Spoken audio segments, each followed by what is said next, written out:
रामामी तव दास दास म्हणता, माते कशाचे भय. रामा जाईन ज्या स्थळी सुख घना, होईल तेथे जय. रामाया भुवनात्रयी तुझ विणा, नाही तुझा तारक. रामा तू सकलार्थ पूर्ण करीशी, तू तात मी बालक.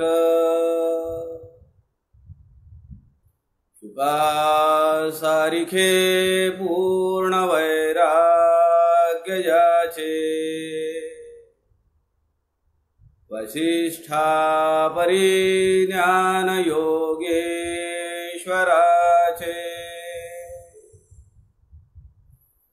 कवी वाल्मीकी सारिखा मान्य ऐसा, नमस्कार माझा सद्गुरु रामदासा. जय जय रघुवीर समर्थ, सब संतन की जय.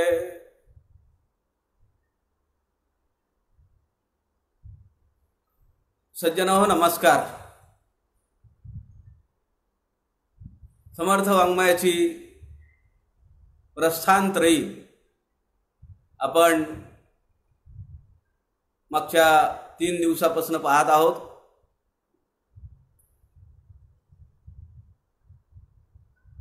मानवी देहाचं अंततो गत्वा ध्येय ही मुक्ती आहे. पुनरपि जननम पुनरपि मरणम या चक्रातून पलीकडे जाण्यासाठी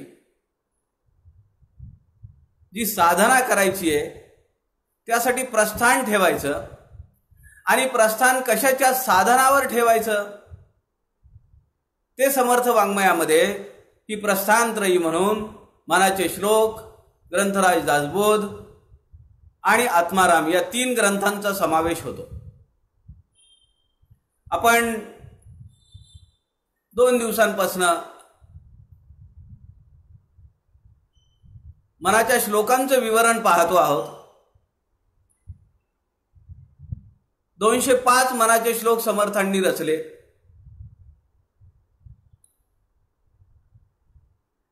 आणि मला जसं वाटतं की समर्थांच्या सगळ्या वाङ्मयामध्ये कर्म, उपासना, ज्ञान आणि त्यानंतर मोक्ष किंवा ज्ञान आणि मोक्ष ही संकल्पना साधारण एकच आहे.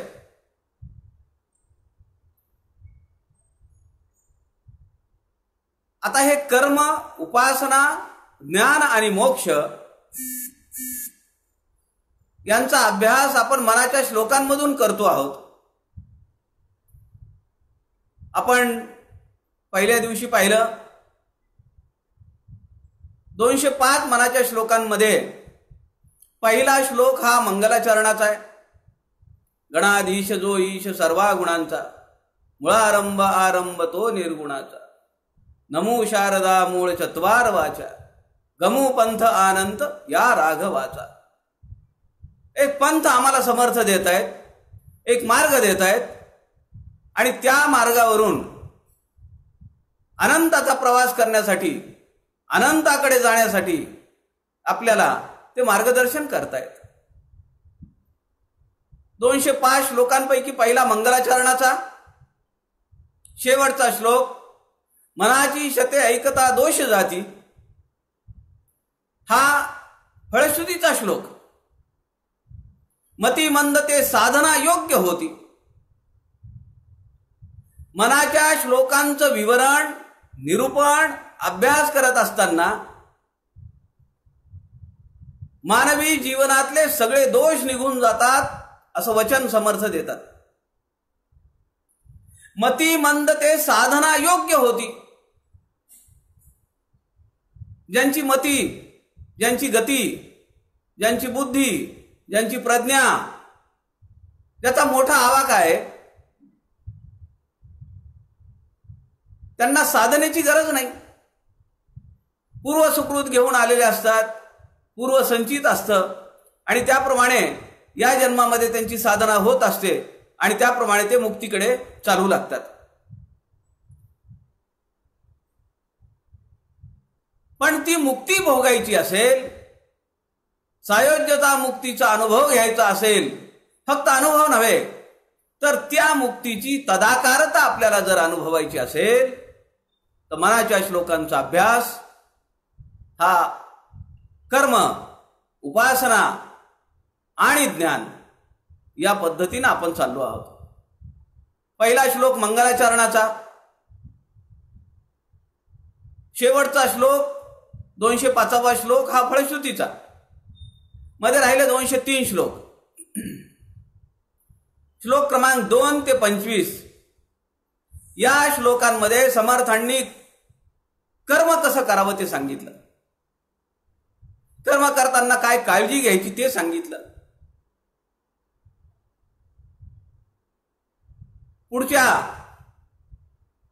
श्लोकांमध्ये 26 ते 100 श्लोकांमध्ये समर्थांनी उपासना सांगितली.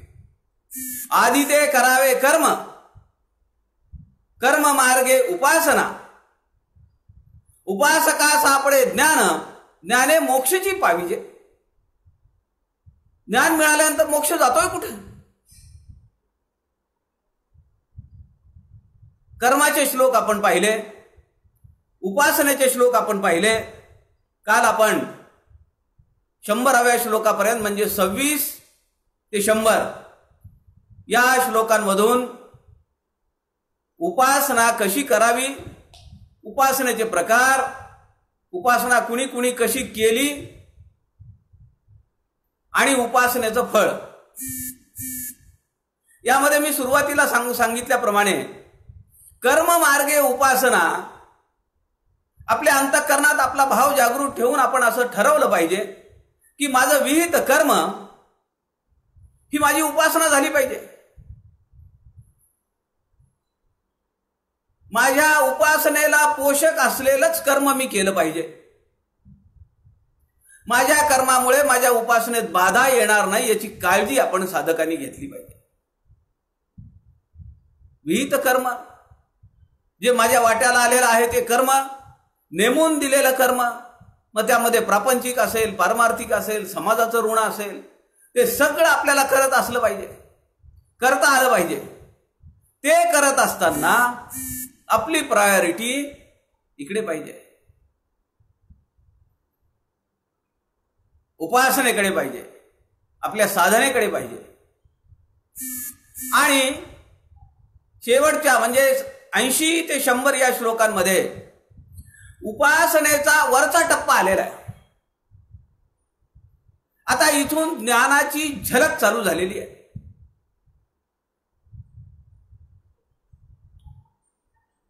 सोळा कळांचा श्लोक आपण पाहिला. रा हा शब्द समर्थांच्या, सद्गुरूंच्या, समर्थांच्या आराध्य दैवतातल्या रामाचा रा हा शब्द 16 वेळा आला. धरा श्रीवरा त्या हरा अंतराते, तरा दुस्तरा त्या परासागराते, सरा विसरा त्या भरा दुर्भराते, करा नी करा त्या खरा मत्सराते. रा 16 वेळा आलेला हा शब्द साधकाला 16 कलांचा पूर्ण चंद्र आणि त्याची प्रभा त्या ज्ञानाच्या प्रकाशामध्ये त्याची साधना त्या टप्प्यापर्यंत येऊन पोहोचलेली आहे. आणि त्यानंतर आपण पाहिलं 100व्या श्लोकापर्यंत आपण काल आलो. शेवटच्या श्लोकांमध्ये जगन्माता पार्वती, महाभक्त प्रल्हाद, स्वतः भगवान महादेव या सगळ्यांनी कशी साधना केली, कशी उपासना केली ते समर्थांनी 94 ते 99 श्लोकांमध्ये सांगितलंय. उपासनेचे फायदे, उपासनेचं महत्व, उपासना करत असतानाचे धोके आपल्याला समर्थांनी या टप्प्यावर समजावून सांगितले.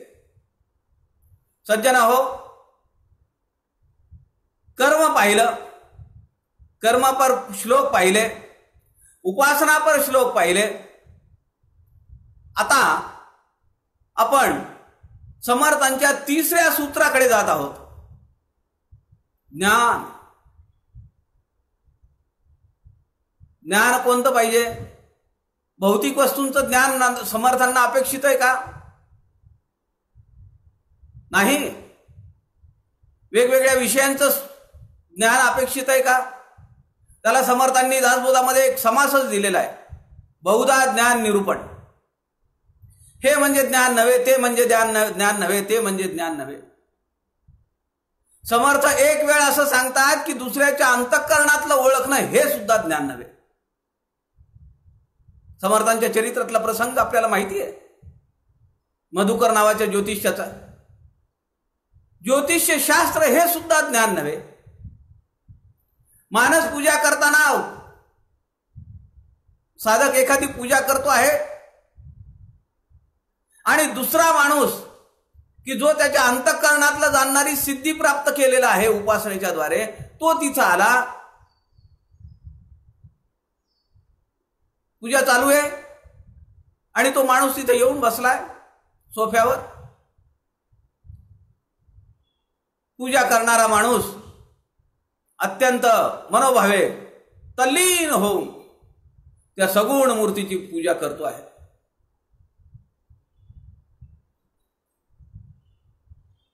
सगळं झालं, अभिषेक झाला, गंध लावला आणि हार घालायचा आहे मूर्तीला. तो हार घालत असताना त्याच्या मनात येतं की अरे हार थोडा छोटा झालेला आहे.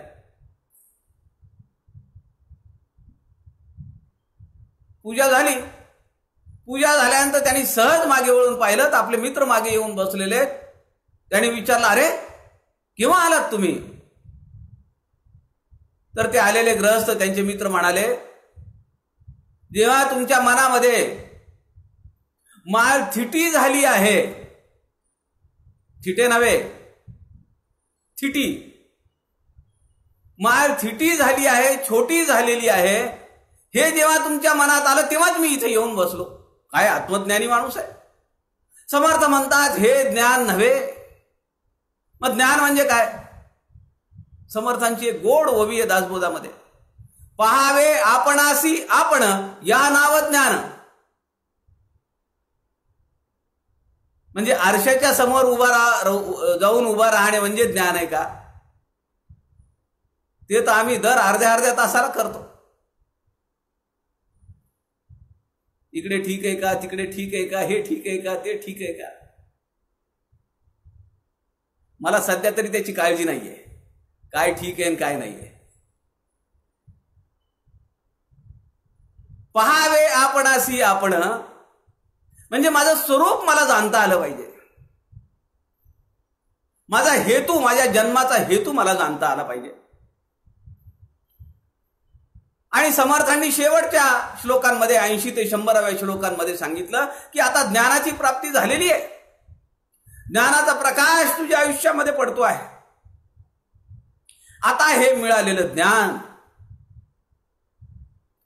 केवळ माझ्या वैयक्तिक मोक्षाच्या प्राप्तीसाठी वापरायचं का? एवढी संकुचित वृत्ती साधकाच्या अंतःकरणात असावी का? समर्थांना हे मान्य नाहीये. वैयक्तिक ज्ञानाचा किंवा वैयक्तिक मोक्षाचा सायोज्य मुक्तीचा लाभ पदरात पाडून घेणं हे साधकाचं ध्येय नव्हे. ते आहे, पण मग ते करण्यापूर्वी काय करायला पाहिजे? आपल्याला माहिती आहे की दासबोधामध्ये 200 समास आहेत आणि 20 दशक आहेत. दासबोधाचे जे अभ्यासक आहेत त्या सगळ्यांना हे माहिती आहे. ग्रंथराज दासबोध कदाचित त्याची सुरुवात आपण उद्यापासून करूया. अलौकिक, अभूतपूर्व. तो का अभूतपूर्व आहे ते मी उद्या सांगेन. पण या दासबोधामध्ये 10 समासांपर्यंत समर्थांनी शिष्याला घडवलंय. 8वा, 9वा, 10वा या दशकामध्ये समर्थांनी त्याला ज्ञानाची प्राप्ती करून दिलेली आहे. हा झाला दासबोधाचा पूर्वार्ध. दासबोधाचा उत्तरार्ध 11व्या दशकापासून चालू होतो. 11व्या दशकाचं नाव आहे भीम दशक. काय सुरेख नाव आहे. भीम, हनुमंत, रुद्र, 11वा रुद्र. आणि या भीम दशकाची विशेषता काय आहे. या दशकाची विशेषता अशी आहे, ज्ञानप्राप्तीपर्यंत बेटा मी तुला आणलंय. समर्थ भक्ताला, शिष्याला सांगतात की मी तुला घडवलाय. 10व्या दशकापर्यंत मी तुला ज्ञानप्राप्तीपर्यंत आणलेलं आहे. आता तुझ्याकडे जे ज्ञान झालेलं आहे, तू जी काही ज्ञानाची प्राप्ती केलेली आहेस ती समाजाच्या उद्धारासाठी वापर. काय सुरेख विचार आहे ना. वैयक्तिक स्वार्थ साधायची वेळ लांब आहे. भीम दशक, 11वा दशक आमच्या दासबोधाच्या अभ्यासाला कलाटणी देतो. आमचं व्हिजन वाईड करतो. समाजाकडे पाहण्याचा आमचा दृष्टिकोन बदलतो. हे विशेष विवर्ता विशेषा विशेष कळो लागे. असा अभ्यास ग्रंथराज दासबोधाचा आपण करू, मनाच्या श्लोकांचा करू, तर आत्माराम सापडायला काही विशेष आहे का. तो लांब नाहीये, जवळच आहे. पाहावे आपणासी आपण. समर्थांच्या आयुष्यातला प्रसंगच आहे ना. पहिली 12 वर्ष जांबेत गेली, दुसरी 12 वर्ष साधनेमध्ये गेली टाकळीला, नाशिक जवळ. पुढची 12 वर्ष भारताची परिक्रमा करण्यात गेली.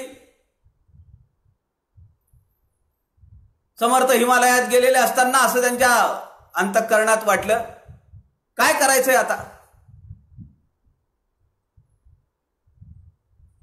ज्ञान मिळालेलं आहे, रामाने अनुग्रह दिलेला आहे, दीक्षा दिलेली आहे, कशासाठी जगायचं. एक क्षण मनात विचार येऊन गेला, संपवावा हा देह. असा विचार मनात आल्याबरोबर स्वतः प्रभू रामचंद्र बाजूला प्रगट झाले. म्हणाले, एवढा संकुचित विचार काय शिकलात तुम्ही आमच्यापासून. 2 तपे रक्षिली तुमची काया, ह्याच्यासाठी का. 24 वर्ष तुम्हाला हातावरच्या तळ हातावरच्या फोडाप्रमाणे जपलं, ह्याच्यासाठी. तुम्हाला ज्ञान मिळवून दिलं, ह्याच्यासाठी. कोण बघील समाजाचं. ज्या समाजातून तुम्ही आलात तो समाज खितपत पडलेला आहे, त्याचा उद्धार कोण करील. आणि समर्थ तिथून परत आले. 82 वर्षापर्यंत समर्थांनी समाज उद्धाराचं काम केलं, राष्ट्र उद्धाराचं काम केलं.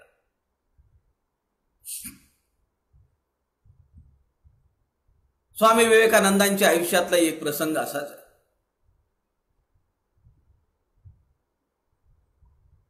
ठाकूरांना ते म्हणाले, मला मातेला मागायचंय. ते म्हणाले, जा मागून घे काय मागायचंय ते. स्वामी विवेकानंद 1दा 2दा 3दा मध्ये गेले, काली मातेच्या समोर उभा राहिले. काय मागावं. नोकरी मागावी. एकदा धुवून इस्त्री केलेले कपडे पुन्हा धुतल्याशिवाय घातले नाहीत, एकदाच इस्त्री मोडली की संपला विषय, असं वैभव लहानपणी उपभोगलेले स्वामी विवेकानंद आणि भावंडांना खायची अडचणी निर्माण झाल्या. ठाकूरांचा अनुग्रह मिळाला. आता काली मातेला काय मागायचं? नोकरी, घर, पैसा, बायको, मुलं नाही. काली मातेकडे ते गेले, म्हणाले मला ज्ञान दे. आणि ज्ञान मिळाल्यानंतर एक वेळ अशी आली की त्यांना वाटलं आता गरज काय राहायची, देह झोकून द्यावा. काली माता म्हणाली एवढा संकुचित विचार कसा काय तुझ्या मनात असा संकुचित विचार आला? ठाकूर गेलेले होते. परदेश गमन करणं, समुद्रावरून जाणं म्हणजे धर्म बाटवणं अशी संकल्पना तेव्हा. ठाकूरांच्या मागे शारदा माता होत्या सगळी व्यवस्था बघायला. स्वामी विवेकानंदांनी माऊलीकडे निरोप पाठवला, असा असा आहे, परदेशात जावं लागेल. मातेने सांगितलं अवश्य जा, समाजाचा उद्धार करायचा आहे. संकुचित मोक्षाची संकल्पना आमच्याकडे मान्य नाहीये. मला तुम्ही सांगा, हिमालयामध्ये काही कमी साधू आहेत का? असंख्य साधू असतील. 50, 100, 150 वर्षापासून साधू तिथं असतील. भारतीय ग्राहक चळवळीचे आमचे बिंदू माधव जोशी एकदा हिमालयात गेले. एका साधूजीकडे गेले, नमस्कार केला. त्या साधूजींनी विचारलं क्या करते हो बेटा? बिंदू माधव जोशींनी सांगितलं की मी 1 लाईफ 1 मिशन, कल्याणकारी अर्थव्यवस्था या देशामध्ये या जगामध्ये निर्माण होईल, शोषणमुक्त समाज निर्माण होईल, यासाठी मी माझं आयुष्य वेचलेलं आहे. त्या साधूंनी बिंदू माधव जोशींकडे पाहिलं आणि म्हणाले हंडी साफ करो. हंडी है ना, हंडी, इसको साफ करो. यातला अहंकार काढा, संकुचित विचार काढा, दृष्टिकोन व्यापक करा. आणि 1 लाईफ 1 मिशन म्हणून बिंदू माधव जोशींनी शेवटच्या श्वासापर्यंत ही चळवळ चालवली. त्यांच्या 5व्या पुण्यस्मरणाचा आज 3रा दिवस. मागचे 3-4 दिवसापासून आम्ही त्याच विश्वामध्ये आहोत. समर्थांची अपेक्षा हीच आहे, ज्ञान मिळालेल्या माणसांनी त्या ज्ञानाचा उपयोग केवळ वैयक्तिक स्वार्थासाठी करू नये. शिव भावे जीव सेवा. स्वामी विवेकानंद 4.5 वर्षे युरोपात राहिले आणि तिथून रामेश्वरला आले. रामेश्वरला मोठी विजयी मिरवणूक त्यांची निघाली. हजारो लोक समोर होते. बघा, एखाद्याच्या आयुष्यात काय प्रसंग येतो. जे स्वामी विवेकानंद आदल्या दिवशी थंडीमध्ये कुडकुडत एका रेल्वेच्या डब्यात बसलेले होते, त्याच्या 3ऱ्या दिवशीच्या वर्तमानपत्रांमध्ये, जगातल्या वर्तमानपत्रांमध्ये आपण एखादं काम केलं तर त्याची ती बातमी आपल्या गावातल्या वर्तमानपत्रात येत नाही. स्वामी विवेकानंदांचं नाव जगातल्या प्रमुख वर्तमानपत्रांमध्ये पहिल्या पेजवर होतं. ते स्वामी विवेकानंद जेव्हा भारतात आले, रामेश्वरला आले, हजारो लोक समोर होते. ते म्हणाले स्वामीजी, आपण जगाला उपदेश केला आहे, काही उपदेश आम्हाला करा.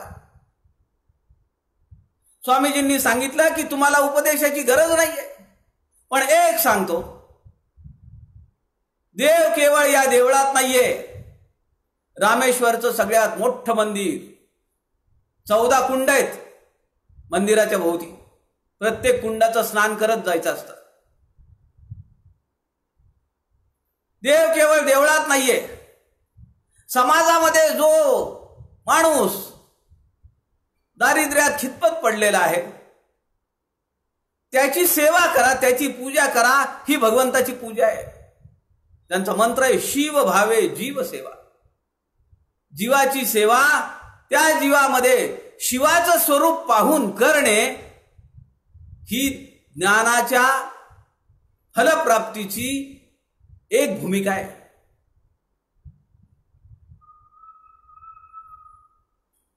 सात 8 वर्षाखाली त्या ठिकाणी गेलो रामेश्वरला.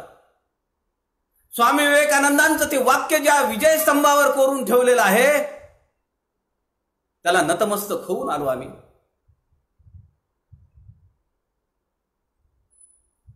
समर्थ दासबोधामध्ये म्हणतात, असा ज्ञानी माणूस समाजाच्या उद्धारासाठी झटला पाहिजे. मी तुम्हाला आता सांगत होतो की हिमालयामध्ये शेकडो साधू असतील, ज्ञानी आहेत, सिद्धी प्राप्ती झालेली आहे. त्यांना माहिती आहे कुठलं फळ खाल्लं म्हणजे महिनाभर पुन्हा जेवायची गरज नाही, कुठलं पाणी पिलं, कुठलं एखादं पान खाल्ली म्हणजे पाणी प्यायची गरज नाही महिना. अशी साधना करणारे साधू हिमालयात आहेत. आम्ही 2 वर्षाखाली बद्री केदारला गेलो. तिथं आम्हाला सांगितलं या पर्वताच्या पलीकडे अशा असंख्य साधू आहेत की जे वर्षानुवर्षापासून तिथं साधना करतायत. ते समाजात येत नाहीत, त्यांना काही घेणं देणं नाही समाजाचं. मला तुम्ही सांगा, एवढी साधना केली, एवढं ज्ञान मिळवलं, त्याचा समाजासाठी उपयोग काय? असा साधक, असा उपासक समर्थांना अपेक्षित नाही. मिळालेलं ज्ञान समाजाच्या उद्धारासाठी वापरलं पाहिजे, राष्ट्राच्या उद्धारासाठी वापरलं पाहिजे. तो खरा साधक. जनार्दन असे विश्वी, समर्थ दासबोधामध्ये म्हणतात, जनार्दन असे विश्वी, त्याची पूजा करीत जावी. कोणेतरी कष्ट व्हावे आपुली काया. आपल्याला मिळालेला हा देह, आपल्याला मिळालेलं ज्ञान समाजासाठी वापरलं पाहिजे. जनार्दन असे विश्वी, जनार्दन म्हणजे भगवंत, तो विश्वात आहे. जनार्दन असे विश्वी, त्याची पूजा करीत जावी. पूजा करीत जावी म्हणजे काय? हळदी कुंकवाचं पंचपाळ घेऊन अक्षदा टाकणं म्हणजे पूजा काय? तो जनता जनार्दन, त्याचं कुठे अडलंय, कुठे नडलंय, त्याला कुठे अडवणूक होतीये का, त्याची कुठे फसवणूक होतीये का? आमच्या ग्राहक पंचायतीच्या कार्यकर्त्यांचं काम काय?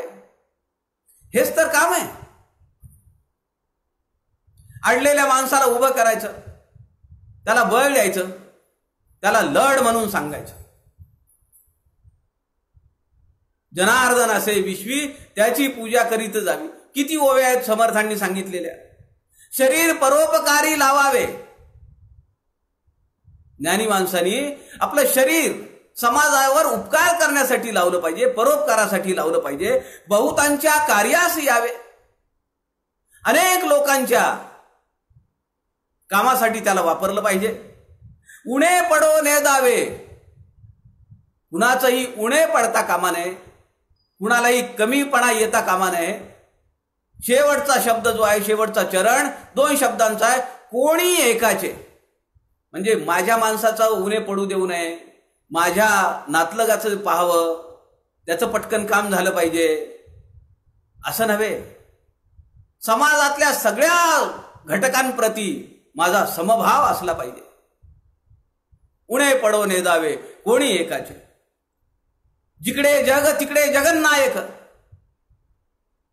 बघा किती ओव्या आहेत दासबोधामध्ये. समाज ऋण आपण फेडलं पाहिजे, ज्ञानी माणसाने विशेषतः. नाही तर अन्यथा त्याच्या ज्ञानाचा उपयोग काय? जिकडे जग तिकडे जगन्नायक. कळला पाहिजे विवेक, हा विवेक आहे. समजलं पाहिजे, कळला पाहिजे विवेक. रात्रंदिवस विवेकी लोक. फक्त दिवसा का, अखंड अनुसंधान असलं पाहिजे समाजाच्या उद्धारासाठी. रात्री दिवस विवेकी लोक सांभाळीत जाती.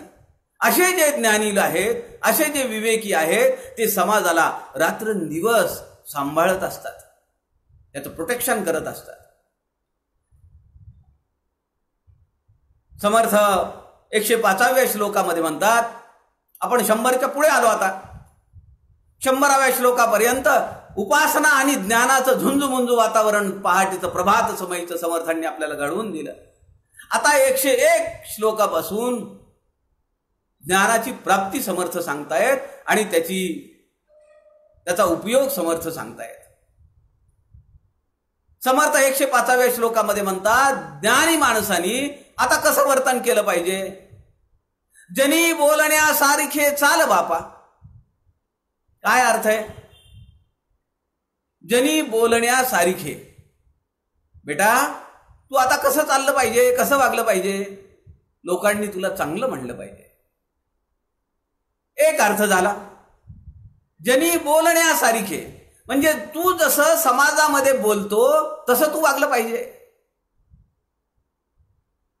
जनी बोलण्यासारखे चाल बापा. कथनी और करने में फर्क नहीं होना चाहिए. व्यासपीठावर बसून मोठमोठं ब्रह्मज्ञान पाजळायचं, सगळं मिथ्या आहे, सगळं माईक आहे, सगळं नाशिवंत आहे म्हणायचं. आणि जेव्हा प्रवचनाला कीर्तनाला आमच्याकडे येता का म्हणले की आपली बिदागी अगोदर सांगायची. कथनी और करने में फर्क नहीं. सुनील दादांचं अत्यंत हृदयस्पर्शी उदाहरण, तो प्रसंग मी पहिल्याच दिवशी आपल्या सगळ्यांना सांगितला. समर्थ 106व्या श्लोकामध्ये सांगतात, जर मिळालेलं ज्ञान टिकवायचं असेल तर वातावरण तुझ्या अवतीभोवतीचं सात्विक पाहिजे, प्रदूषण रहित पाहिजे. विचारांचं प्रदूषण नको. आज प्रदूषण रहित गंगा वाहतीये का नाही? वातावरण प्रदूषण रहित झालंय का नाही? किती प्रदूषणाचा आकडा खाली आला. मागच्या आठवड्यात हरी की पौडी, हरिद्वार किंवा नाशिकच्या पंचवटीचं चित्र दिसत होतं. गंगेचं खळखळ खळखळ पुण्यसलीला वाहतीये, स्वच्छ पाणी आहे, पिण्यासारखं पाणी आहे. आणि हे सिद्ध झालंय. जर त्यातली शुद्धता टिकवायची असेल, सात्विक पण टिकवायचं असेल, तर विचारांचं प्रदूषण, आचारांचं प्रदूषण असता उपयोगी नाही. म्हणून समर्थ म्हणतात, जर प्राप्त झालेलं ज्ञान त्याच शुद्धतेने टिकवायचं असेल तर सात्विक वातावरण पाहिजे, शुद्ध वातावरण पाहिजे. जिथं ते वातावरण नसेल तिथं न राहिलेलं बरं. बरी स्नान संध्या करी एक निष्ठा, विवेके मना आवरी स्थान भ्रष्टा. जे भ्रष्ट झालेलं स्थान आहे त्याचा तू त्याग कर. समर्थ दासबोधामध्ये म्हणतात, नसे राम ते धाम सोडून द्यावे.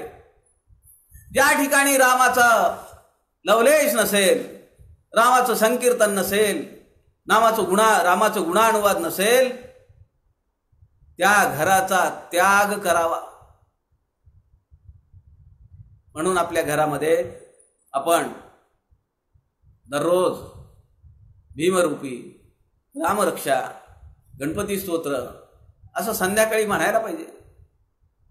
माझ्या परिचयाचे जेवढे जेवढे लोक आहेत मी त्या सगळ्यांना सांगतो आहे. आणि बऱ्याच लोकांनी, असंख्य लोकांनी सांगितलंय, मागच्या पाडव्यापासून लॉकडाऊन आहे, बाहेर जायची सोय नाहीये. महिना होऊन गेला ना, आता पाडवा होऊन गेला. काय करायचं? संध्याकाळी सगळ्यांनी सामूहिकपणे ही उपासना करायची. सामूहिक उपासनेचं एक वेगळं बळ आहे, एक वेगळी शक्ती आहे. आणि खूप लोक हे करतायत, त्याची प्रचिती घेत आहेत. समर्थ दासबोधामध्ये म्हणतात, नसे राम ते धाम सोडून द्यावे. जे स्थान भ्रष्ट झालेलं आहे त्याचा तू त्याग कर, तर तू मिळवलेलं ज्ञान हे अबाधित राहील. समर्थ पुढे 107व्या श्लोकामध्ये म्हणतात, साधना उपासना चालू आहे, पण ज्ञान प्राप्तीसाठी आपल्याला संत साधू महानुभाव यांच्यासोबत राहण्याचा सराव केला पाहिजे. आपली ओढ तिकडे असली पाहिजे. मना बुद्धी हे साधू संगी वसावी. बुद्धीला समर्थांनी सांगितलंय, मनाला समर्थांनी सांगितलंय, तुझी संगती कुठे असली पाहिजे? साधूंच्या सोबत असली पाहिजे. मना होय रे मोक्ष भागी विभागी. मोक्ष तर तुझ्या पदरात पडलेलंच आहे. मोक्ष भागी विभागी म्हणजे already it has been given to you. तो तुझा अधिकार आहे, ते तुला प्राप्त झालेलं आहे, त्याची चिंता तू नको करू. पण साधूंसोबत राहा, कारण भ्रष्ट कधी होशील, कधी ढळेल आपला पाय याचा नेम नाही. 111व्या श्लोकामध्ये समर्थ परत समाजाचा उद्धार झाला पाहिजे हे वारंवार सांगतायत. आपल्यासोबत समाजाचा उद्धार झाला पाहिजे, आणि समाजाचा उद्धार करत असताना समाजामधले काही नाठाळ लोक ते दबा धरून बसलेले आहेत, तुझ्या मागावर आहेत, तुझ्या विरुद्ध ते बंड करतील, पण तू घाबरता उपयोगी नाही. राष्ट्रोद्धाराचं काम तू घेतलेलं आहेस, समाजाच्या उद्धरणाचं काम केलं, व्रत म्हणून घेतलेलं आहेस, तर तिथं मागे नाही सरकता उपयोगी. ज्ञान प्राप्त झालेलं आहे. समर्थ या श्लोकामध्ये 111व्या श्लोकामध्ये म्हणतात, हिताकारणे बंड पाखांड वारी. समाजाचं हित होण्यासाठी पाखांडांनी उभं केलेलं बंड ते तू वारी म्हणजे त्याचा निपात केला पाहिजे, ते संपवलं पाहिजे. बघा, समाजाचं उद्धरण करण्यासाठी स्वामी विवेकानंदांनी आपलं आयुष्य झोकून दिलं. किती वर्ष आयुष्य मिळालं? अर्ध शतक माणसाला पुरं करता आलं नाही. 38 वर्ष 8 महिने 39 वर्षाचं आयुष्य मिळालं नाही. आद्य शंकराचार्यांची आपण प्रवचनमाला परमपूजनीय विश्वास शास्त्रीजी घोडजकरांच्या मुखारविंदातून याच संत समागम व्यासपीठावर ऐकली. किती वर्ष आयुष्य मिळालं? केवळ 32 वर्ष आयुष्य मिळालं. त्यातली 20 वर्ष आचार्यांनी पाखंडांचं खंडन करण्यात घालवलं. अख्ख्या भारतभर परिक्रमा केली, 4 मठांची स्थापना केली. किती मोठं काम त्या काळामध्ये केलं. काय वाहन होतं, कम्युनिकेशनचं काय साधन होतं, पण साधना आणि ज्ञानच एवढं दिव्य होतं की आईने शेवटचे श्वास घ्यायला चालू केले. गावामध्ये कालेडीला, आणि आचार्य कुठे आहेत? बद्रीनाथला.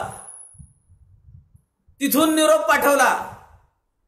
आचार्य लगोलग निघाले. किती दिवस लागले? घरी गेले. आईला ज्ञान दिलं, समर्थांनी जसं दिलं, कपिल मुनींनी दिलं, तसं आद्य शंकराचार्यांनी आईला ज्ञान दिलं. आईने देह सोडला, पण मुलगा संन्यास घेऊन गेला. तो घरात येत नाही, म्हणून समाजातल्या काही लोकांनी हे घर वाळीत टाकलं. बघा, आज हजारो वर्ष झाली आद्यशंकरांच्या प्रती आपला भाव, आपलं अंतःकरण नतमस्तक होतं. पण अशा माणसाच्या आयुष्यात सुद्धा आईच्या अंत्यविधीला 4 लोक जमा होऊ शकली नाहीत.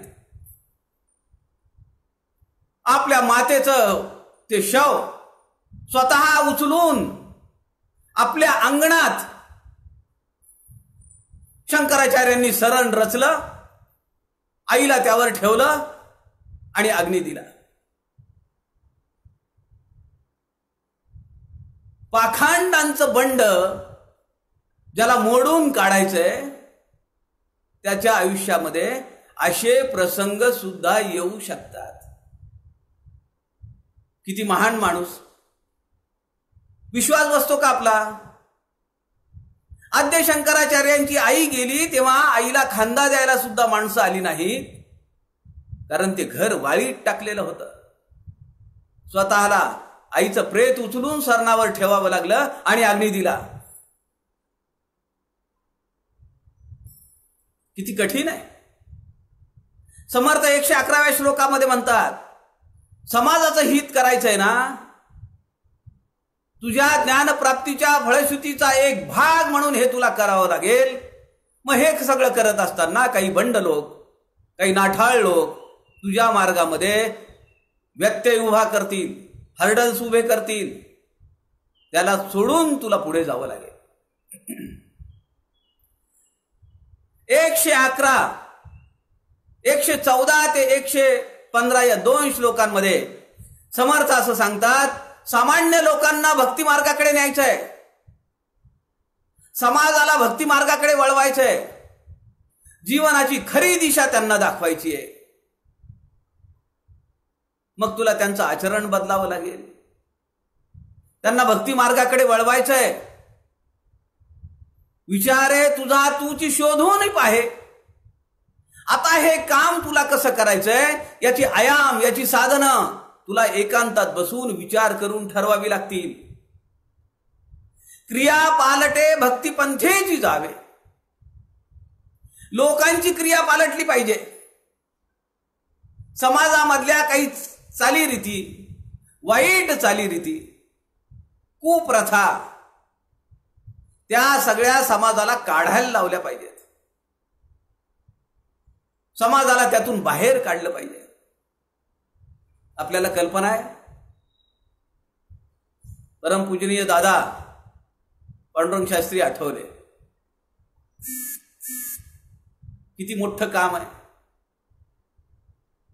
आत्ता चालू असलेलं समर्थांच्या वाङ्मयाचं अधिष्ठान असलेलं नानासाहेब धर्माधिकारींची 3री पिढी काम करतीये बैठकीच्या माध्यमातून. आज देशात एकही गाव असं नाहीये,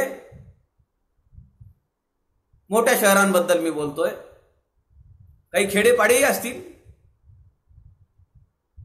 अगदी ग्रामपंचायत नसलेलं सुद्धा गाव असेल, त्या ठिकाणी बैठक नित्य नियमाने चालू आहे.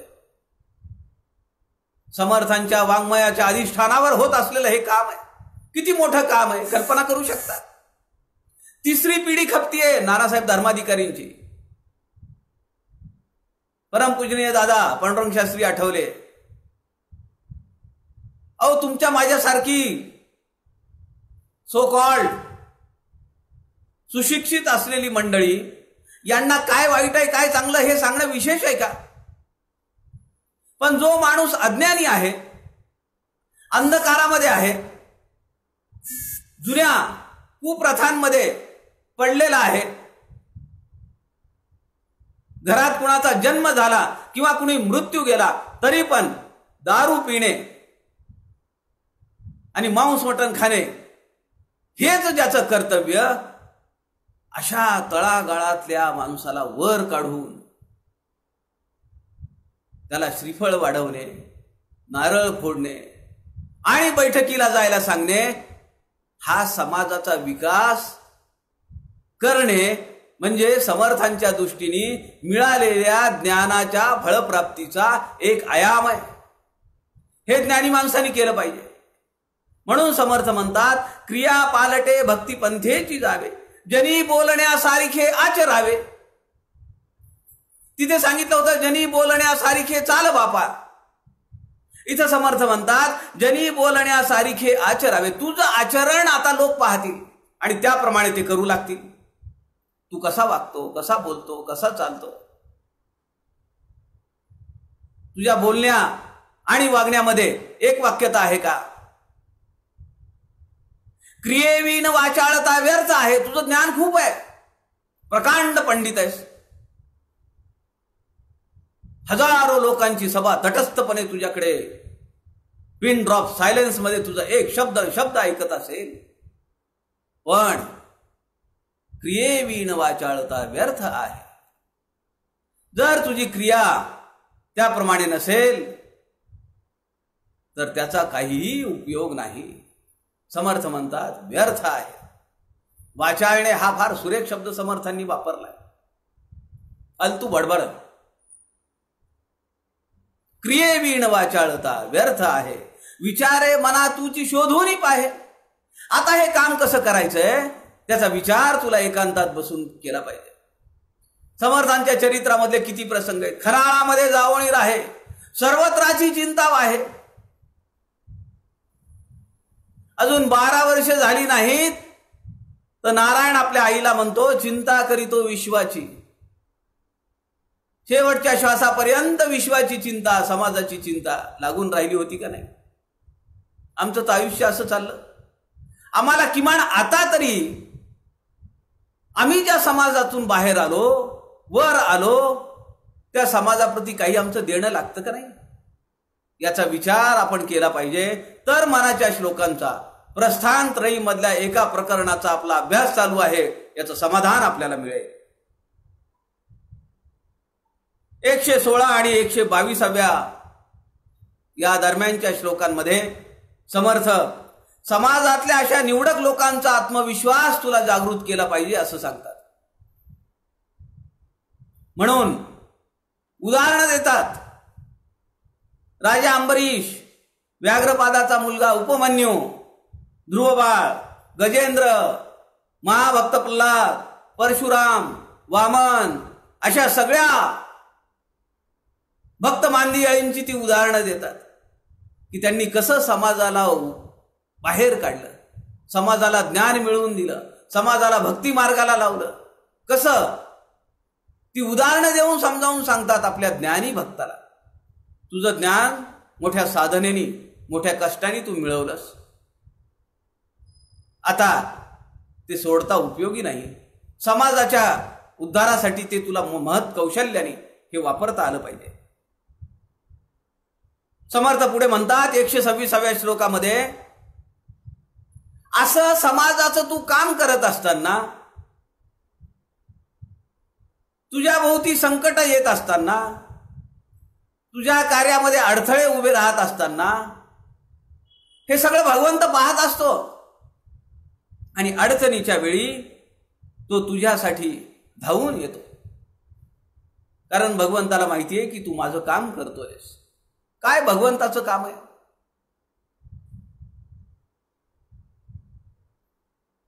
भगवंताचं काम काय?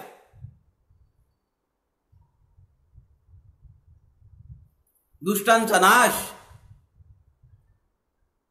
आणि सज्जनांचं संरक्षण. यदा यदा हि धर्मस्य ग्लानिर्भवति भारत, आहे का नाही वचन? सज्जनांचा संरक्षण करणं आणि दुष्टांचा नाश करणं हे भगवंताचं काम आहे. म्हणून आपला देह देव कार्यासाठी झिजवणं हे ज्ञानाच्या प्राप्तीचं एक लक्षण आहे. समर्थ म्हणतात असं सगळं करत असताना भगवंत काही फार मोठमोठ्या भक्तांसाठी धावून येतो का? अरे तुझ्यासारख्या सामान्य माणसासाठी सुद्धा तो धावून येतो. हे आपण समाजातल्या खालच्या स्तराच्या सामान्य लोकांना आपल्याला सांगता आलं पाहिजे, पटवून देता आलं पाहिजे. हे ज्ञानी माणसाचं काम आहे. त्यांनी समजावून सांगितलं पाहिजे लोकांना. शास्त्र ग्रंथांमध्ये सांगितलंय की याच्यासाठी धावून आला, त्याच्यासाठी धावून आला. तुझ्यासाठी सुद्धा तो येतो. म्हणून समर्थ 126व्या श्लोकामध्ये म्हणतात, जना कारणे देव लीलावतारी. जनाकारणे, सामान्य जनांसाठी. भक्ताकरिता सांगितलंय का? भक्ताकारणे सांगितलंय का? महाभक्ताकारणे सांगितलंय का? अवतारी कारणे सांगितलंय का? नाही. जनाकारणे. देव लीलावतारी, अनेक लीला तो घेतो, अनेक लीला करतो, अवतार घेऊन करतो. बहुतापरी आदरे. बघा काय शब्द आहे, बहुतापरे आदरे वेशधारी. वेगवेगळ्या वेशामध्ये तो येऊ शकतो. बहुतापरी, बहुजनांसाठी सुद्धा. आणि कसा येतो तो? आदरे. आपल्याला पटवून देता आलं पाहिजे सामान्य माणसाला की तू मनाच्या श्लोकांचा अभ्यास कर, तू ग्रंथराज दासबोधाचा अभ्यास कर, तुझ्या आयुष्याचं इप्सित तुला सापडेल. कसं जगलं पाहिजे आणि मेल्यानंतर जगणं कसं शिकावं हे तर दासबोध सांगतोच. मेल्यानंतर कसं जगावं हा सांगणारा दासबोध ग्रंथ आहे. मेल्यानंतर सुद्धा कीर्तीच्या सुगंधाने त्याचा सुगंध, त्याच्या कीर्तीचा सुगंध दरवळत राहिला पाहिजे. म्हणजे त्याचं नाव घेतलं पाहिजे लोकांनी. आपल्याला समाजाचा उद्धार करायचा, मग त्याला पटवून देता आलं पाहिजे की भगवंत तुझ्यासाठी सुद्धा धावून येईल. बरं, वेगवेगळ्या रूपांमध्ये येतो.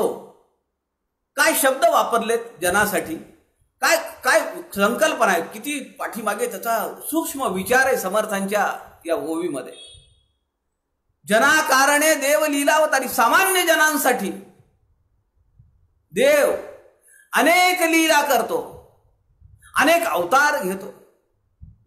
लीला करतो म्हणजे क्रिया करतो, त्याला काहीही वाटत नाही. भक्तासाठी, सामान्य माणसाच्या उद्धारासाठी धावून येण्यामध्ये त्याला कुठेही कमीपणा वाटत नाही. पुढच्या चरणामध्ये समर्थ सांगतात, बहुतापरी आदरे वेशधारी.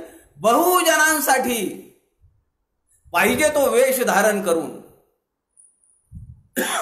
हटक्या कपड्यांमध्ये येईल, वल्कल धारण करून येईल, काही साधन घेऊन येईल, पण तो येईल तो तुझ्याकडे आदराने पाहत येईल. म्हणून या मार्गाला तू ये असं आपल्याला समाजामध्ये सांगता आलं पाहिजे. असा आत्मविश्वास जागृत झाला, त्या समाजातल्या खालच्या पातळीतल्या माणसाचा जर आत्मविश्वास जागृत झाला तर सामान्य माणूस आणि समाज उपासनेसाठी तो तयार होतो. अगदी सामान्य माणूस सुद्धा तो तुमच्या सोबत म्हणतो, चला कधी आहे बैठक, दासबोधाचा अभ्यास कधी आहे, तुमचा अभ्यास वर्ग कधी आहे, शिवतरघळी मधलं प्रापंचिकांचं शिबिर कधी आहे, शिवतरघळी मधल्या मुलांसाठी युवा शिबिर कधी आहे, म्हणजे माझी मुलं मी तिकडे पाठवतो, आत्तापासून त्यांच्यावर संस्कार झाले पाहिजेत. किती ठिकाणी जाता येतं आपल्याला, किती ठिकाणी त्यांना पाठवता येतं, मार्गाला लावता येतं आपल्याला. आणि हे सगळं आपल्याला समर्थांनी दिलेल्या ज्ञानाच्या बळावर करता येतं की जे समर्थांच्या मनाच्या श्लोकांमधून आपल्याला ज्ञान मिळतं आहे. समर्थ पुढे म्हणतात, कथा ऐकता सर्व तल्लीन झाला. त्याला आपण जे सांगू ती कथा वाटते, तो रममाण होतो, तल्लीन होतो. त्याचा देहच नव्हे, त्याचं मन, त्याचं अंतःकरण आपण जे सांगतो त्या शब्दाकडे तो लक्षपूर्वक ऐकतो, सर्वांगाचे कान करून ऐकतो. एवढा तल्लीन तो झालेला आहे. समर्थ पुढे म्हणतात की त्या माणसाची अवस्था कशी आहे बघा. साधना करत, उपासना करत आपण ज्ञान मिळवतो आहोत आणि मिळालेल्या ज्ञानाचा प्रचार प्रसार राष्ट्रोद्धारासाठी, समाजाच्या उद्धारासाठी आपण करतो आहोत. असा उद्धार होत असलेला समाज, त्याची भावावस्था, त्याची देहावस्था कशी आहे. समर्थ सांगतात, देह भावना रामबोधे उडाली. त्या समाज घटकाची मनोवासना राम रूपे बुडाली. आता त्याची कुठली वासना राहिली नाही. तुमची जशी अवस्था काही दिवसांपूर्वी होती साधना करत असताना, आता त्याची अवस्था या साधना मार्गात आल्यासारखी झाली. त्याची देहभावना उडाली, देहबोध उडाला. म्हणजे काय हो? शरीराची आसक्ती संपली. देहबोध हा आध्यात्मिक पातळीवरचा शब्द आहे. देहबुद्धी कमी करावी आणि आत्मबुद्धी वाढवावी. मनाच्या श्लोकांची जी परीक्षा जे लोक देतात, समर्थ विद्यापीठ साताऱ्याचं मनाच्या श्लोकांवर मनोबोध विशारद 1.5 वर्षाची परीक्षा घेतात. 205 मनाच्या श्लोकांवर 7 प्रश्नपत्रिका आहेत. आपण समर्थ विद्यापीठाशी संपर्क केला पाहिजे. केवळ मनाच्या श्लोकांचा अभ्यास, काही नाही दुसरं. केवळ 205 मनाचे श्लोक, त्याचा अभ्यास केला पाहिजे. त्याचा अभ्यास करत असताना एक प्रश्न आहे, मनाच्या श्लोकातून आपला प्रवास देहबुद्धी ते आत्मबुद्धीकडे झाला असे आपणास वाटते का?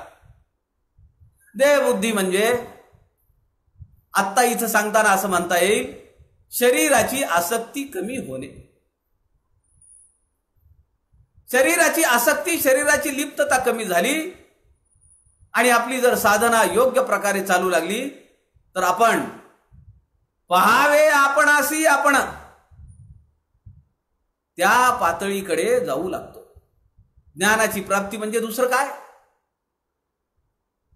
समर्थ पुढे म्हणतात, त्या समाजाची देहभावना रामबोधे उडाली. तो समाज तुमच्यासोबत यायला निघाला, कारण तो तुमच्या आचार विचारांशी तल्लीन झालेला आहे. त्याची आणि तुमची वेवलेंथ एक झालेली आहे. आता तो तुमच्यासोबत येतोय. समर्थ पुढे 131व्या श्लोकामध्ये म्हणतात, क्रिया पाहता उद्धरे सर्व लोक. समाजाच्या सर्व लोकांचा उद्धार करण्याची शक्ती तुमच्यामध्ये आहे, तुमच्या क्रियेमध्ये आहे, तुमच्या वक्तृत्वामध्ये आहे. क्रिया पाहता उद्धरे सर्व लोक. सगळ्या लोकांचा उद्धार करायचा आहे. होईल का सगळ्या लोकांचा उद्धार? नाही होणार. जितुके काही आपणासी ठावे ते हळूहळू शिकवावे. शहाणे करून सोडावे.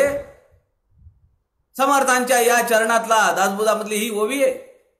शेवटचा शब्द समर्थांनी मोठी पेच मारून ठेवलाय. समर्थ म्हणतात, जितुके काही आपणासी ठावे. जे जे आपणासी ठावे म्हणत नाहीत. जे जे या शब्दाचा अर्थ होतो व्यापक, जे जे तुला पाहिजे ते मागून घे, काय पाहिजे ते मागून घे, असं नाही. जितुके काही आपणासी ठावे. इस हंडी में जितना बैठेगा उतना ही. जितुके, तुझ्या बुद्धीची कॅपॅसिटी किती आहे? मनाच्या श्लोकांचं विवरण चालवलं, यातलं किती मध्ये आलं तेवढं. जितुके काही आपणासी ठावे ते हळूहळू शिकवावे. घाई करून चालेल का? पसे भरी वैरण घातले आहे ना, समर्थ दासबोधामध्ये सांगतात. अवघा बोखणा भरीला. एवढं मोठं खाऊन तोंडाने चावता येईल का? एकदम सूप त्या जात्यामध्ये टाकून पीठ होईल का? हळूहळू, थोडं थोडं पचेल एवढं. पसेवरी वैरण घातले. जात्याचं वैरण म्हणजे धान्य. समर्थ सांगतात, तेने तो पीठ बारीक झाले, हे तो घडे ना. मग समाजामध्ये जसं जमेल, जसं त्याला जमेल, हळूहळू त्याच्या पद्धतीप्रमाणे मुलाच्या चालीने बोलावे, मुलाच्या चालीने चालावे, हळूहळू शिकवावे. समर्थ दासबोधात सांगतात हे पण. म्हणून समर्थ या ठिकाणी म्हणतात, क्रिया पाहता उद्धरे सर्व लोकू, धरा जानकी नायकाचा विवेक. जानकी नायकाचा विवेक तुझ्या लक्षात आला पाहिजे. कसा उद्धार केला? आत्ता आपण रामायण कथा बघितली, मालिका पाहिली का नाही? प्रभू श्रीरामचंद्र जेव्हा निजधामी जायला निघाले, सद्गुरू वशिष्ठांकडे आले. ते म्हणाले की मला आता परवानगी द्या, माझी जायची वेळ झाली आहे. कालच काळाने येऊन मला सांगितलंय, प्रभो तुमची वेळ संपली आहे बरं, पण तुम्ही विश्वाचे या सृष्टीचे पालनहार तारणहार, मी तुम्हाला घेऊन जाऊ शकत नाही. मी फक्त तुम्हाला तुमची वेळ संपलेली आहे हे सांगण्यासाठी आलोय. तुम्हाला जर वाटत असेल तर तुम्ही अजून काही दिवस अयोध्येत राहा. प्रभू रामाचा आणि काळाचा संवाद तुम्ही ऐकलाय का? लक्षपूर्वक ऐकला असेल तर प्रभू श्रीराम म्हणतात की अरे माझं स्मरण आहे, मला आठवण झाली तुझी की माझी वेळ संपत आली आहे, पण तू अजून येत नाहीयेस मला सूचना द्यायला. विशेष आहे ना? अशा रामाचा, अशा जानकी नायकाचा विवेक ज्ञानी माणसाला अंतःकरणात धरता आला पाहिजे. धरा जानकी नायकाचा विवेक, क्रिया पाहता उद्धरे सर्व लोक, सगळी अयोध्यापुरी पुरी वाहिली जेने विमानी. आहे का नाही मनाचे श्लोक? अवघी अयोध्यापुरी. ते चित्र फार सुरेख होतो. प्रभू श्रीराम भरत शत्रुघ्न त्यांच्या पाठोपाठ त्या शरयूमध्ये निघालेले आहेत आणि सगळी अयोध्येतली प्रजा फक्त दोघे जण सोडून चिरंजीव केले जनीदास दवनी, लंकाधिपती विभीषण आणि हनुमान हे दोघं जण सोडले तर सगळी अयोध्यापुरी त्यांचा सगळ्यांचा उद्धार रामाने केला. अशा रामाचा विवेक ज्ञानी साधकाला अंतःकरणात जागवता आला पाहिजे, तो ठसवता आला पाहिजे आणि त्या विवेकाच्या बळावर त्यांनी समाजाचा उद्धार केला पाहिजे. समर्थ दासबोधामध्ये सांगतात, आमुचे कुळी रघुनाथ. आहे की नाही? हनुमंत कुळवल्ली आपण संध्याकाळच्या उपासनेमध्ये म्हणतो, आमुचे कुळी रघुनाथ, आमच्या कुळामध्ये रघुनाथ आहे. समर्थांचं कुळ कुणाचं आहे? हो, रघुनाथाचं आहे. बघा पुढे काय म्हणतात, रघुनाथ हे आमुचा परमार्थ.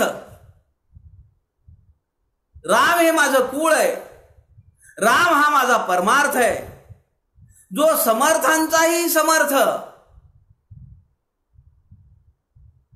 समर्थ रामदास स्वतःचं नाव ठेवलं का त्यांनी काही? अहो एवढं सुरेख नाव होतं की ज्या नावासाठी विष्णूच्या सहस्रनामांमध्ये एक नाव आहे नारायण, ते नाव त्यांचं जन्मनाव आहे. त्या नावाला त्यांनी सोडलं आणि नाव धारण केलं रामदास. आम्ही लोक म्हणतो समर्थांना, रामदासांना, नारायण सूर्याजी पंत ठोसरांना आम्ही समर्थ म्हणतो आणि समर्थ रामाला समर्थ म्हणतात. आम्ही काय म्हणलं पाहिजे स्वतःला? समर्थ जर रामदास म्हणत असतील तर आम्ही म्हणलं पाहिजे दासानुदास.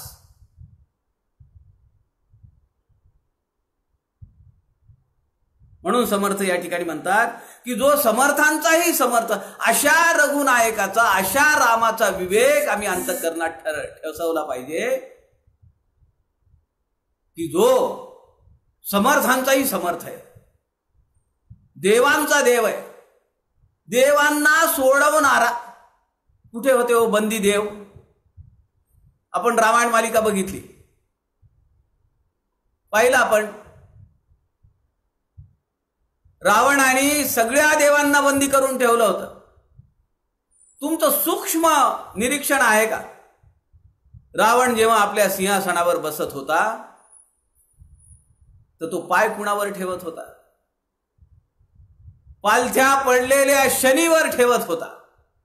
बघा, ज्या शनीच्या प्रकोपाने कुटुंबच नव्हे, घरच नव्हे, व्यक्ती उद्ध्वस्त होतात, त्या शनीचा प्रभाव पडला म्हणजे. आणि तो पडू नये म्हणून लोक काय काय करतात, कुठे कुठे जातात. अशा शनीला आपल्या सिंहासनाच्या समोर भर दरबारामध्ये पालथा घातलाय, त्याच्या पाठीवर पाय दिलेला आहे रावण आहे. अशा रावणाच्या दरबारामध्ये जे बंदी होते देवादिदेव, त्यांना सोडवणारा राम आहे, म्हणून तो समर्थांचाही समर्थ आहे.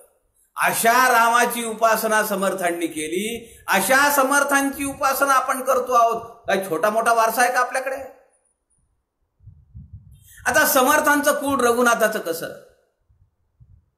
समर्थांच्या वडिलांची सूर्योपासना आहे. किती वर्षानुवर्ष सूर्योपासना केलेली आहे, किती पिढ्यांनी केली सूर्योपासना, म्हणून समर्थांचा अवतार आहे. सूर्योपासना म्हणजे सूर्यवंशी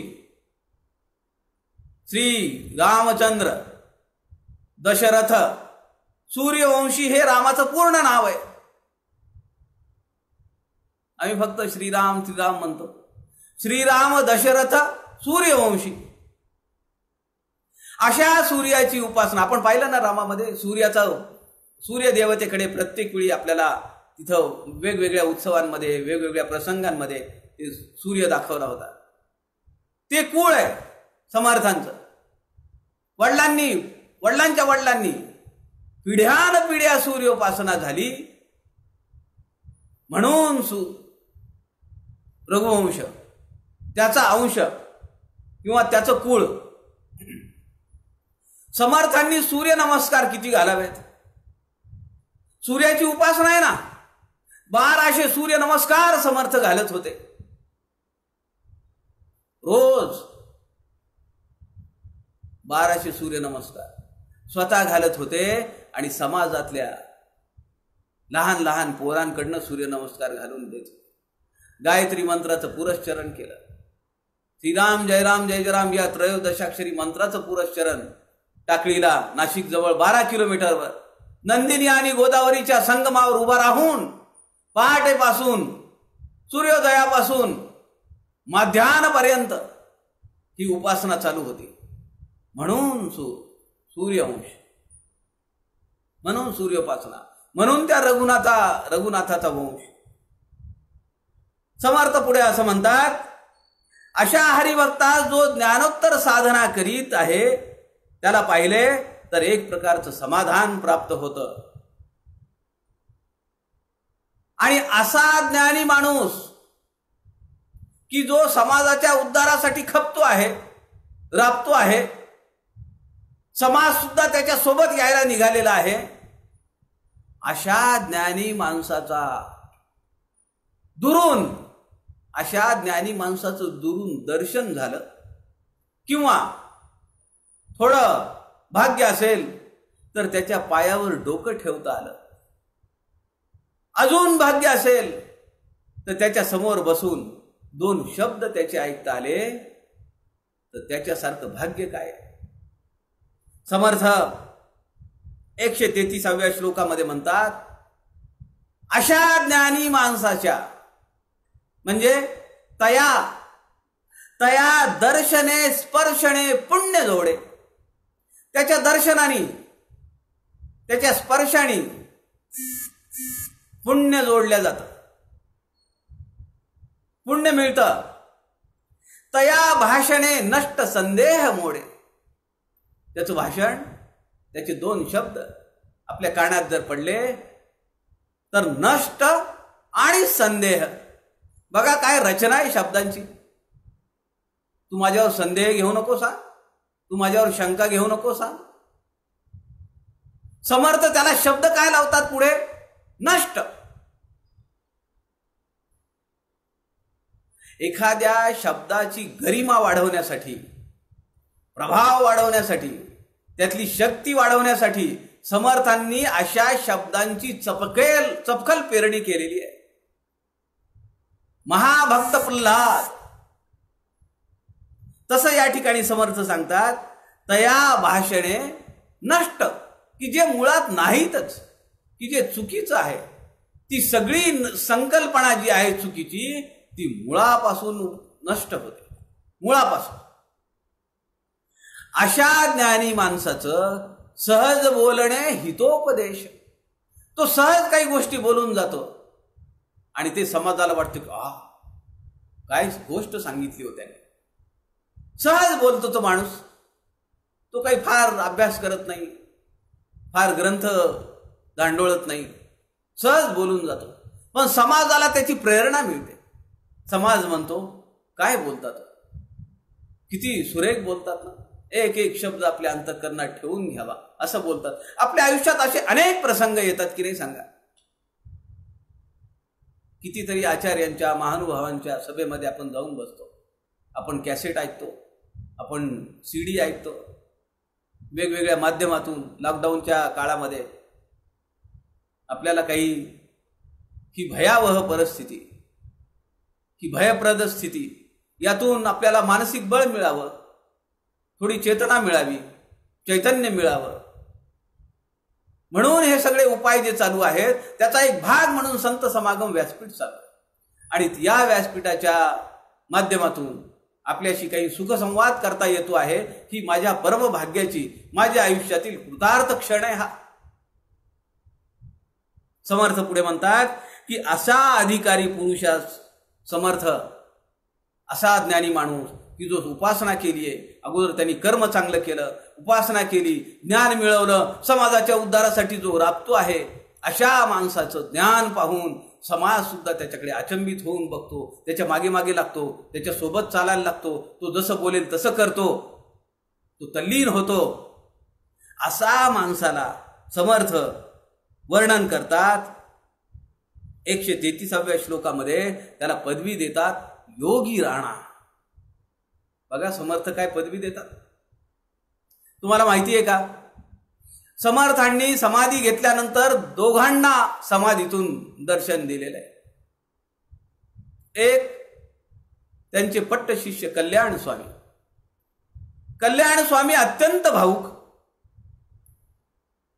समर्थांना माहिती होतं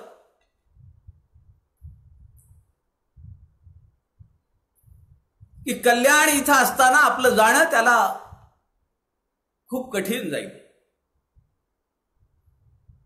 म्हणून समर्थांनी कल्याणांना डोमगावला पाठवलं. ज्या मठपतीची मुंज आपल्या मांडीवर लावली होती, त्या उद्धव स्वामींना टाकळीवरनं बोलावून घेतलं.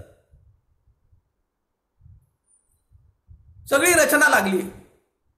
60 दिवस अगोदर सांगितलं. राजे गेले त्या अगोदर वर्षभर.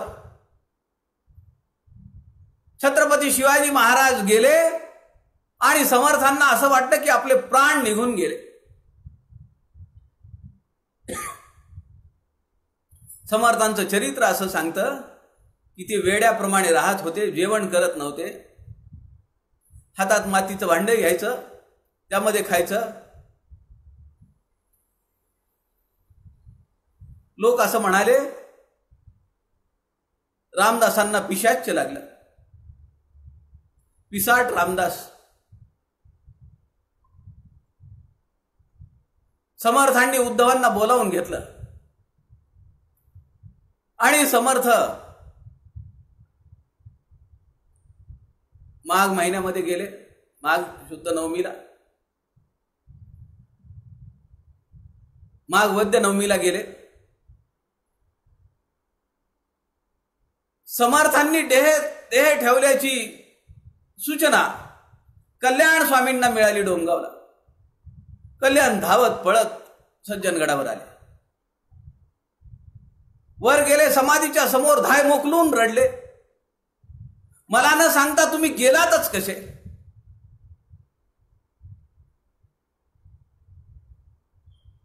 मला तुम्ही दूर लोटलं, मला न सांगता तुम्ही गेलात कसे, मी या क्षणापासून अन्न पाण्याचा त्याग करीन. ती आर्तता पाहून समर्थ समाधीतून बाहेर आले.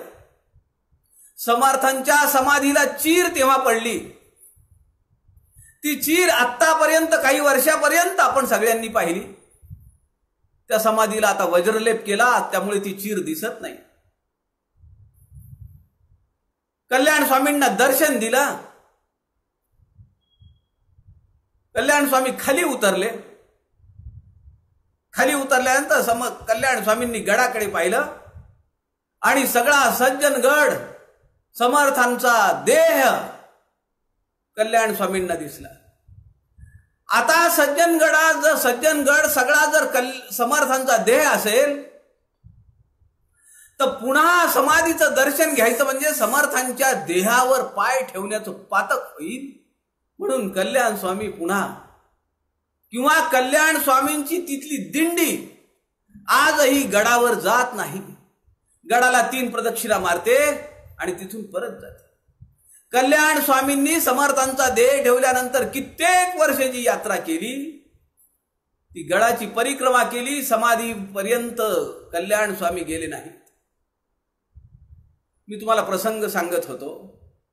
योगी राणा समर्थांनी आपल्यासारख्या सामान्य माणसापासून जो कर्म चांगलं करतो, सदाचारी बनतो, उपासना करतो, ज्ञान प्राप्त करतो, समाजाला उद्धार करण्याचा प्रयत्न करतो, अशा माणसाला, अशा साधकाला, अशा उपासकाला समर्थ योगी राणा अशी उपाधी देतात. समर्थांनी अशीच उपाधी श्रीधर स्वामींना दिली आहे. परमपूजनीय श्रीधर स्वामींना. श्रीधर स्वामींना समर्थांनी स्वतः भगवान ही उपाधी दिलेली आपल्याला माहिती आहे.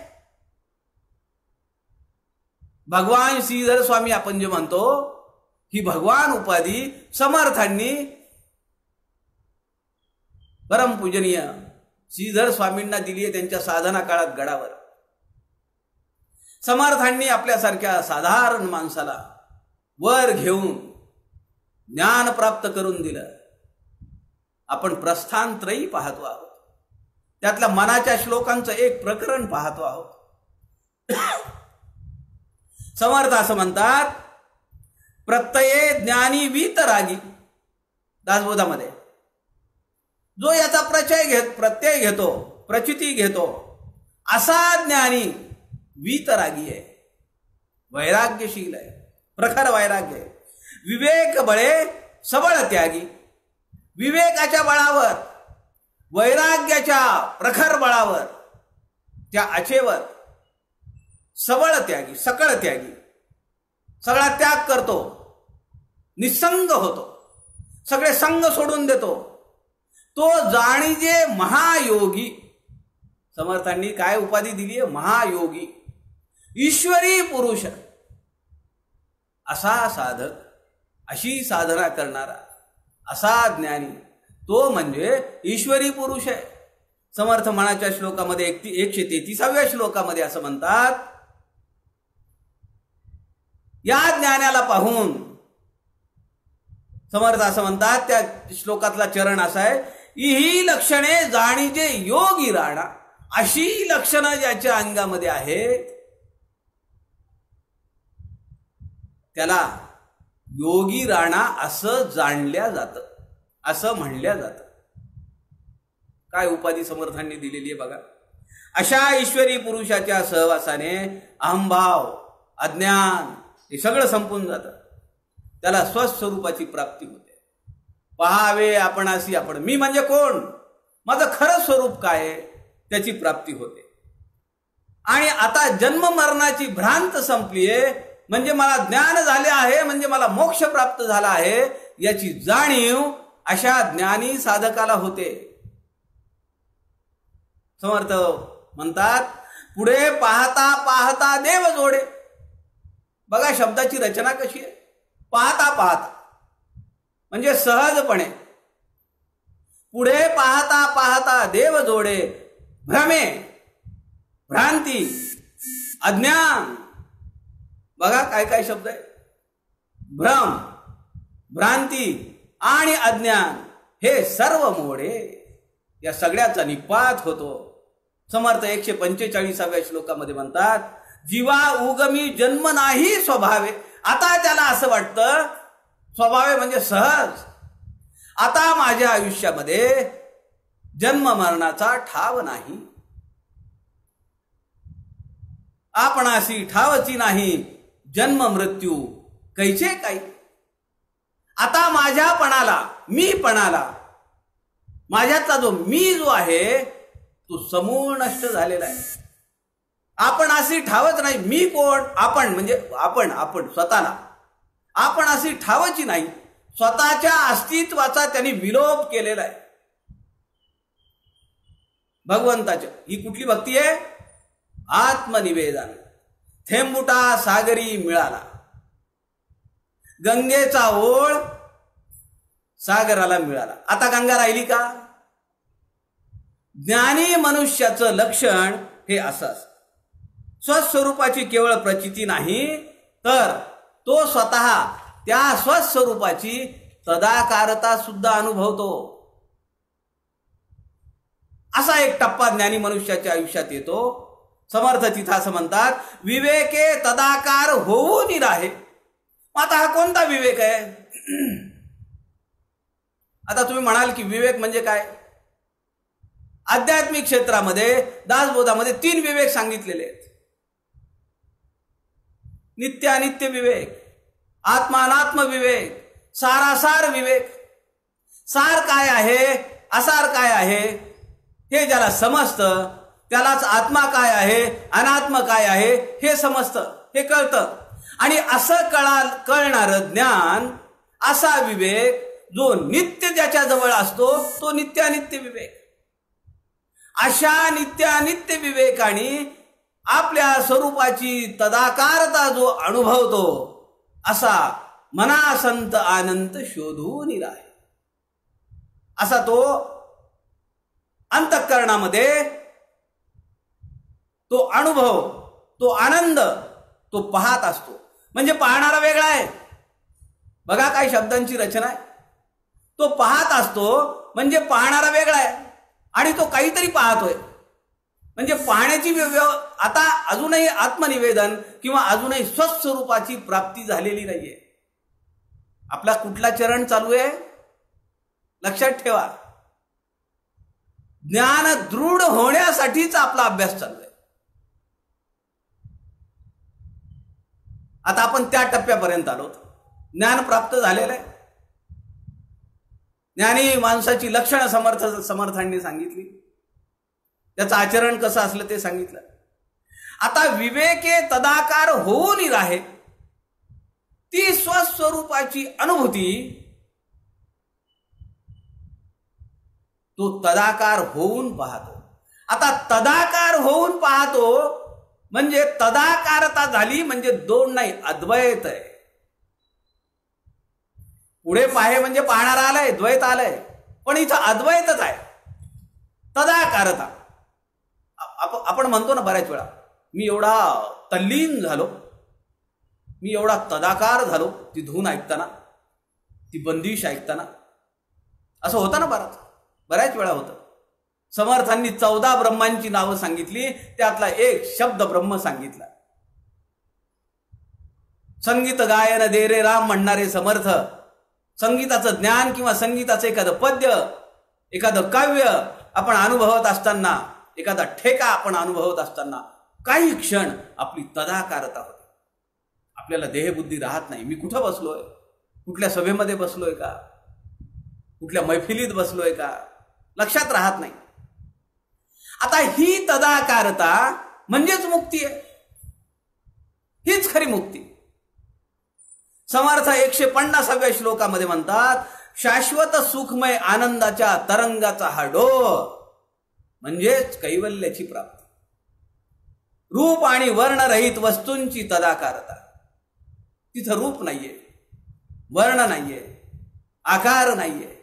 म्हणून समर्थ 150व्या श्लोकामध्ये म्हणतात,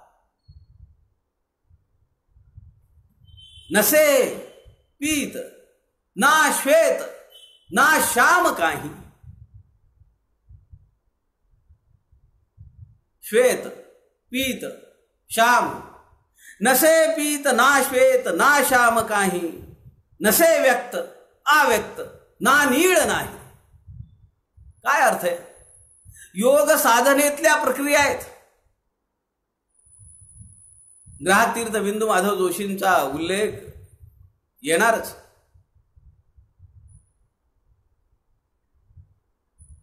योगी होते, योग साधनेवरचे अत्यंत वरच्या पातळीवरचे साधक होते. मी तुम्हाला काल म्हणालो की त्यांच्या पंजोबांची संजीवन समाधी कसबा पेठेत आहे त्यांच्या घरी. आणि त्या पंजोबांनी घराला नाव काय दिलेलं आहे? पसायदान. आणि हे कुटुंब किती वर्षापासून तिथं राहते माहिती आहे? आश्चर्य वाटेल आपल्याला, 400 वर्ष झाली.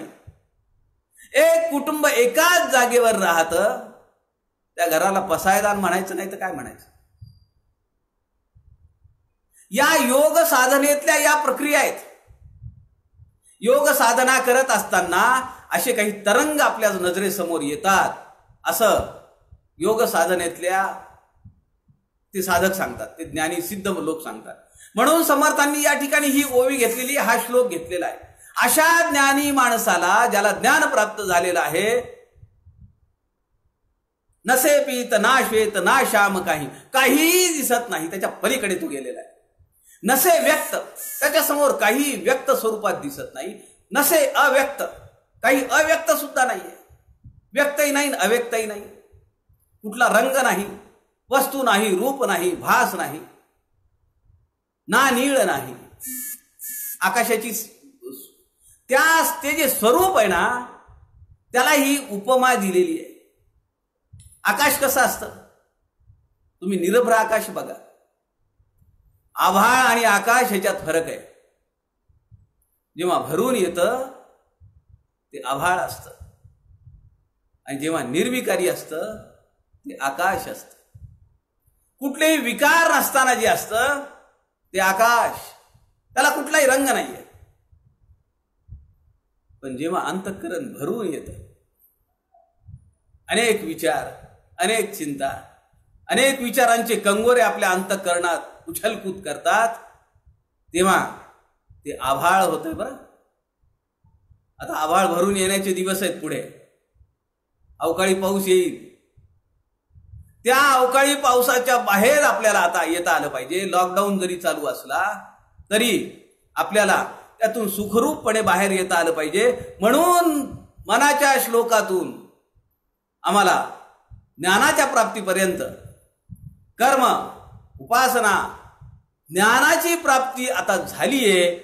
हा 150वा श्लोक आहे की जेव्हा त्याला चराचरामध्ये काहीही दिसत नाही, इथं ज्ञानाची प्राप्ती झाली. आता ते ज्ञान टिकवून ठेवण्यासाठी 151 ते 204 एवढ्या श्लोकांचा अभ्यास आपण उद्या करूया. संत समागम या व्यासपीठावरून समर्थांच्या वाङ्मयावर आधारित असलेल्या प्रस्थान त्रयीच्या पैकी, त्रयी म्हणजे 3, अंततोगत्वा जे उद्दिष्ट आम्हाला साध्य करायचं आहे, सायुज्य मुक्ती मिळवायची आहे, जे ज्ञान प्राप्त करायचं आहे, त्याची प्राप्ती करून घेण्यासाठी जे मार्ग आम्हाला चालायचा आहे, कर्म, उपासना, ज्ञान, ते ज्ञान प्राप्त आता झालेलं आहे. ज्ञानी माणसाची सगळी लक्षणं या ठिकाणी समर्थ सांगतात. पण मिळालेलं ज्ञान ते दृढपणे थांबलं पाहिजे, त्याला राखता आलं पाहिजे. मी काल म्हणालो तसं पैसा मिळवणे, हे संपत्ती मिळवणं हे विशेष नाहीये. ती टिकवून ठेवणं हे महत्वाचं आहे. मिळालेलं ज्ञान आपल्या शेवटच्या श्वासापर्यंत, कारण तो श्वास तर आपल्या हातात नाहीये, त्या श्वासापर्यंत टिकवून ठेवण्यासाठी, दृढपणे आपल्या अंतःकरणात ठेवण्यासाठी काय केलं पाहिजे ते पुढच्या श्लोकांमध्ये आहे. 151 ते 204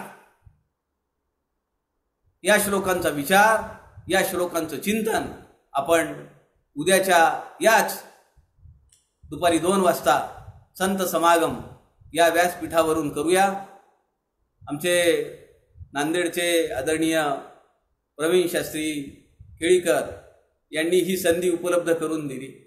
खरंच मनाच्या श्लोकांचा एवढा गहन विचार माझ्या आयुष्यात 20-22 वर्षात संत वाङ्मय समर्थांच्या वाङ्मयाचा अभ्यास करताना मी कधी केला नाही. तो करण्याचं भाग्य लॉकडाऊनच्या अवस्थेत मी सध्या दमनला मुलाकडे आहे.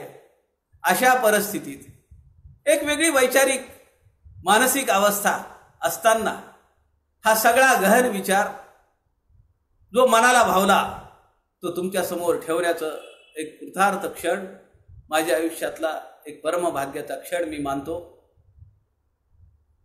आपल्या सगळ्यांना धन्यवाद देतो. उद्या परत याच वेळेस आपण भेटूया.